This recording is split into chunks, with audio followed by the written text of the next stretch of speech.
नमस्कार. सतर्क महाराष्ट्रामध्ये आपले स्वागत. मी रेखा बेगडे. जागतिक पर्यावरण दिनानिमित्त मराठवाडा जनविकास संघ संचलित मराठवाडा चॅरिटेबल ट्रस्ट एकसंघ समिती, श्री क्षेत्र भंडारा डोंगर ट्रस्ट देवस्थान समिती देहुगाव यांच्या संयुक्त विद्यमाने 5000 वृक्ष लागवड व 5000 वृक्ष वाटपाचा संकल्प करीत जागतिक पर्यावरण दिन साजरा करण्यात आला. श्री छत्रपती शिवाजी महाराज वनश्री राज्यस्तरीय महाराष्ट्र शासन वृक्षमित्र पुरस्कार प्राप्त अरुण पवार व धारूरचे सरपंच बालाजी पवार यांच्या संकल्पनेतून या उपक्रमाचे आयोजन करण्यात आले होते. या उपक्रमाची सुरुवात श्री क्षेत्र भंडारा डोंगर येथे 500 रोपांचे वृक्षारोपण करून करण्यात आले. यामध्ये सर्व देशी रोपे लावण्यात आली. यावेळी झाडे लावा, झाडे जगवा, झाडांना घाला पाणी, ते वाढवतील पाऊस पाणी हा विचार मांडण्यात आला. निसर्गाच्या संवर्धनासाठी युवक ते ज्येष्ठ नागरिक स्वयंप्रेरणेने या उपक्रमात सहभागी झाले होते. या दरम्यान वरुण राजाने आशीर्वाद रूपी हजेरी लावली.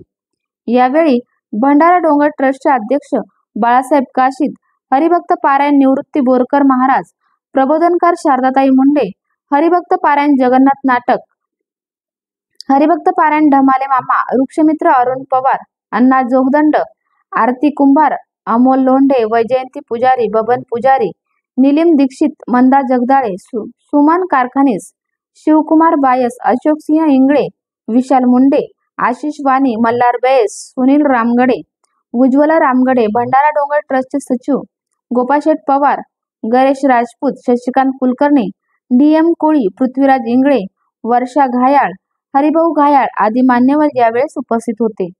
कार्यक्रमाचे नियोजन मराठवाडा जनविकास संघाने केले, तर वृक्षमित्र अरुण पवार यांनी वृक्षप्रेमींचे आभार मानले. या वृत्तीप्रमाणे जे का रंजले गांजले त्यासे जो आपण ह्या आचरणाप्रमाणे मराठवाडा जनविकास संघातर्फे गेली अनेक वर्षापासून वृक्ष संवर्धनाचे वृक्षवाढीचे कार्य आज या पिंपरी चिंचवड शहरातच नव्हे तर संपूर्ण महाराष्ट्रभर होत आहे. तर पर्यावरण हा शब्द हा काही छोटा शब्द वाटतो, पण हा विस्तृत शब्द आहे. हवा, पाणी, सजीव या सगळ्यांचं रक्षण करण्यासाठी आणि हिमालयाचा होत असलेला ऱ्हास जो थांबण्यासाठी आणि खऱ्या अर्थानं आपल्याला कोरोनाच्या काळात श्वास काय आहे ते कळलं आणि अरुण भाऊंसारखी एक व्यक्ती आज मराठवाड्याच्या मातीतील सशक्त रक्त असणारं आणि जनविकास संघाची स्थापना करून गेल्या अनेक वर्षापासून हा प्रपंच मांडला आहे वृक्षांचा. आणि तो प्रपंच इतका पुढकीत झाला की महाराष्ट्र शासनाने त्यांची उशिरा का महिना पण दखल घेतली आणि आता देश त्याची दखल घेतोय. आणि आपण सर्वजण ह्या कार्यक्रमासाठी आलो. इथं सगळ्या माझ्या महिला उपस्थित आहेत. आमचे अण्णा आहे, बाळासाहेब आत्ताच इथून गेले आणि आमची लेकरं जी आज धावत आली मामासाठी, त्या पर्यावरणासाठी, विशाल असेल, आशिष असेल आणि सगळे सर्वांनी मिळून ते नेस्तनाबूत केलेलं आहे. मग ते पुन्हा त्या वातावरणाचा आनंद आपल्याला मिळवायचा आहे आणि सगळ्या प्रकारची समता आपल्याला निर्माण करून सगळ्यांना समतेनं वागणूक कशी भेटेल आणि समतेच्या वागणुकीच्या द्वारे आपल्याला थंडावा कसा मिळेल, कारण सगळ्यांना थंडाव्याची अपेक्षा आहे. सिद्धांत असा आहे, आत्यंतिक दुःखाची निवृत्ती आणि परमानंदाची प्राप्ती म्हणजेच थंडावा. परमानंद म्हणजेच थंडावा, शीतलता ही सर्वात महत्त्वाची गोष्ट आहे आणि ती शीतलता निर्माण करून देण्याचं काम या ग्रुपच्या माध्यमातून, या संस्थेच्या माध्यमातून आणि पवार सरांच्या माध्यमातून हे सगळं होतंय. कारण ती शीतलता सगळ्यांना अपेक्षित आहे आणि ती शीतलता वृक्षाच्या द्वारे कशी प्राप्त होईल, कारण हे वृक्ष जर संपले या पृथ्वी तलावावरचे तर आपल्याला ती शीतलता भेटणार नाही. वृक्षाकडे एक गुण आहे, ज्ञानोबराय सांगतात, जो खांडावया घावो घाली का लावणी जयाने केली, दोघा एकची सावली वृक्ष दे जैसा. म्हणजे तोडणाऱ्याला सुद्धा तो सावली देतो आणि लावणाऱ्याला देखील सुद्धा तो सावलीच देतो. म्हणजे या समतेचा गुण हा वृक्ष आपल्याला देत असतो किंवा तो समतेचा गुण त्याच्याकडे आहे.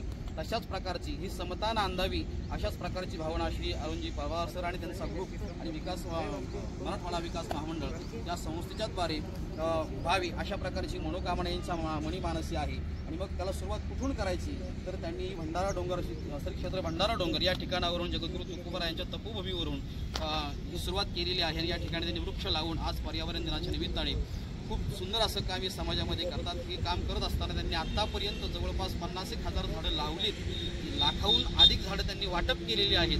हे सर्वात मोठं काम आणि वेगवेगळ्या प्रकारचे पुरस्कार देखील त्यांना प्राप्त झालेले आहेत. महाराष्ट्र शासनाचा वृक्षमित्र पुरस्कार त्यांना मिळालेला आहे. अशा अनंत पुरस्कार त्यांना अजून पुढेही भविष्यामध्ये मिळणारच आहेत. कारण हे काम हे आता थांबणार नाही. हे काम आता इतक्या वेगाने पुढे चाललेलं आहे आणि तो वेग त्यांनी पकडलेला आहे. त्या वेगामध्ये त्या प्रवाहातली बरीचशी माणसं, मोठी मोठी माणसं या ठिकाणी सामील होत आहेत. आमचं वेदांत साधना वारकरी गुरुकुल देखील त्याच्यामध्ये सामीलच आहे. आमच्या वेगवेगळ्या संस्था संप्रदायातल्या त्याच्यामध्ये सामील आहेत. म्हणून हे काम कुठेही न थांबता हे पुढेच जाणार आहे. कारण सुरुवात याची जगद्गुरू तुकोबरायांच्या तपोभूमीवरून झालेली आहे. हा जगद्गुरू तुकोबरायांचा सर्वात मोठा आशीर्वाद या कामासाठी, या संस्थेसाठी, या सर्व ग्रुपसाठी मिळालेला आहे. या वारकरी संतांच्या आजच्या या पर्यावरण दिनानिमित्त मराठवाडा विकास महामंडळाचे अध्यक्ष वृक्षमित्र, की ज्यांना अनेक पुरस्कार मिळाले, परंतु शासनाचा वृक्षमित्र पुरस्कार जे मिळाले ते आमचे सन्मित्र अरुणराव पवार यांच्या संस्थेमार्फत प्रतिवर्षी त्यांनी लाखो झाडं लावलेले, परंतु त्याची सर्वोच्च सुरुवात श्री क्षेत्र भंडारा डोंगर या ठिकाणून वृक्ष लागवडीने होत असते. जगद्गुरू तुकोबरायांनी 400 वर्षापूर्वी सांगितलं, वृक्षवल्ली आम्हास वैरे वनचरे. वृक्षांचं महत्त्व जगद्गुरू तुकोबरायांनी 400 वर्षापूर्वी सांगितलं आणि 700 वर्षापूर्वी माऊलींनी सांगितलंय, वृक्ष लावा, तळी करा, पाणी अडवा, पर्यावरणाचं संरक्षण करा. परंतु 700 वर्षापूर्वी आणि 400 वर्षापूर्वी संतांनी सांगितलेल्या विचाराची खऱ्या अर्थाने गरज आज रोजी आहे. कारण आज जगामध्ये पर्यावरणाचा आपल्या परिसरातील ताज्या घडामोडी पाहण्यासाठी सतर्क महाराष्ट्र या चॅनलला लाईक, शेअर आणि सबस्क्राईब करायला विसरू नका. संपूर्ण महाराष्ट्रात प्रतिनिधी नेमणूक चालू आहे. आमच्या चॅनलचे अधिकृत प्रतिनिधी होण्यासाठी दिलेल्या नंबरवर संपर्क करा. धन्यवाद.